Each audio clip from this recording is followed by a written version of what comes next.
ಬಾವಿಯೊಳಗಡೆಯಿಂದ ಏಕಾಏಕಿ ಎದ್ದು ಬಂದ ಸಮುದ್ರದ ಅಲೆಗಳು.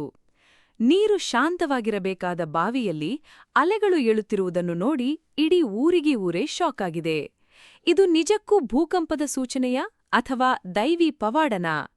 ಗುಜರಾತ್ನ ಮೋರ್ಬಿಯಲ್ಲಿ ನಡೆದ ಈ ವಿಸ್ಮಯಕಾರಿ ಘಟನೆಯ ಕಂಪ್ಲೀಟ್ ರಿಯಾಲಿಟಿ ಇಲ್ಲಿದೆ ನೋಡಿ.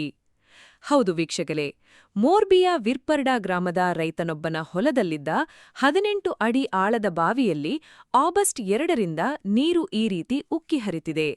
ಇದನ್ನ ನೋಡಿ ಜನ ಭೂಕಂಪ ಆಗುತ್ತೆ ಅಂತ ಭಯಬಿದ್ದಿದ್ರು. ಆದರೆ ಸ್ಥಳಕ್ಕೆ ಬಂದ ಭೂವಿಜ್ಞಾನಿಗಳು ಸೈನ್ಸ್ ಹಿಂದಿರೋ ಅಸಲಿ ಸತ್ಯವನ್ನ ಬಯಲು ಮಾಡಿದ್ದಾರೆ. ಇದನ್ನ ಸೈನ್ಸ್ನಲ್ಲಿ ವೆಲ್ ಸೀಚ್ ಅಂತ ಕರೀತಾರೆ. ಭಾರೀ ಮಳೆಯಿಂದ ಭೂಮಿಯ ಕೆಳಗಿರೋ ಬಂಡೆಗಳ ಮಧ್ಯೆ ಗಾಳಿ ಸಿಲುಕಿಕೊಂಡು ತೀವ್ರ ಪ್ರೆಷರ್ ಸೃಷ್ಟಿಯಾಗಿದೆ. ಆ ಗಾಳಿ ಹೊರಗೆ ಬರಕ್ಕೆ ಟ್ರೈ ಮಾಡ್ತಿದ್ದಾಗ ಬಾವಿಯ ನೀರು ಹೀಗೆ ಅಲೆಗಳ ತರ ಚಿಮ್ಮುತ್ತಿದೆ. ಇದರಲ್ಲಿ ಯಾವುದೇ ದೈವಿಕ ಕೋಪವಾಗಲಿ ಭೂಕಂಪದ ಲಕ್ಷಣವಾಗಲಿ ಇಲ್ಲ. ವೀಕ್ಷಕರೇ, ಪ್ರಕೃತಿಯ ಈ ವಿಸ್ಮಯಕಾರಿ ವೆಲ್ ಸೀಚ್ ವಿದ್ಯಮಾನದ ಬಗ್ಗೆ ನಿಮ್ಮ ಅಭಿಪ್ರಾಯವೇನು? ಕಮೆಂಟ್ ಮಾಡಿ. ಇಂತಹ ಇಂಟ್ರೆಸ್ಟಿಂಗ್ ಸೈನ್ಸ್ ಸುದ್ದಿಗಳಿಗಾಗಿ ನಮ್ಮ ಚಾನೆಲ್ ಸಬ್ಸ್ಕ್ರೈಬ್ ಮಾಡಿ. ಧನ್ಯವಾದಗಳು. नमस्ते। अभी जो न्यूज़ आ रहे हैं कि जिसमें मोरबी के आजू बाजू कोई खेत में कुआं है जहाँ कंटिन्यूस पानी वेव्स की तरह हिल रहा है।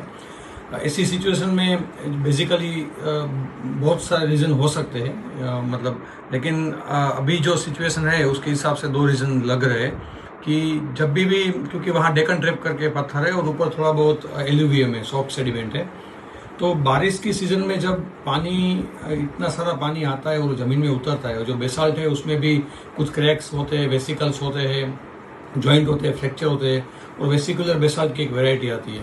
तब क्या होता है कि जब कुछ कुएं ऐसे होते हैं जो नियर बाय एरिया में कोई वेसिकुलर बेसाल्ट है जहाँ से पानी पास हो सकता है, तो पानी जब बारिश का पानी जब जमीन में नीचे उतरता है तो वो फ्लो करता है, तो उससे क्या होता है कि जो नेचुरल जो उसका जो पोर प्रेशर है उसमें डिस्टर्बेंस होता है। तो जब पोर प्रेशर जब कुआं एक जगह है जहाँ से पोर प्रेशर रिलीज होता है, तो चारों ओर से पानी वो कुएं की ओर आता है, तो उसके वजह से आपको छोटे मोटे वेव्स देखने को मिल सकते हैं। दूसरा कि सौराष्ट्र का एरिया है, कच्छ के पास में है, अर्थक्वेक जोन 4-5 में आता है। तो दूसरी एक पॉसिबिलिटी ये भी है कि कुछ अर्थक्वेक ऐसे होते हैं जो पानी की वजह से होते हैं। जब बहुत सारी बारिश होती है तब बड़े बड़े जो डैम्स वगैरह होते हैं, वाटर बॉडीज होता है, वो भर जाती है, तो उसके वजह से लोड होता है। तो रिजर्वायर इंड्यूस अर्थक्वेक भी छोटे मोटे आते रहते हैं, जो बहुत कॉमन बात है बारिश में और बारिश के बाद। तो और पोस्ट मानसून इंड्यूस अर्थक्वेक भी उसको बोलते हैं।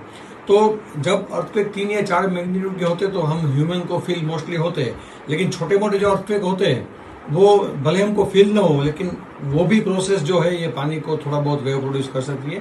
तो ये 2 जो नेचुरल प्रोसेसेस है वो हम एज्यूम कर सकते हैं कि ये शायद रीजन हो सकता है।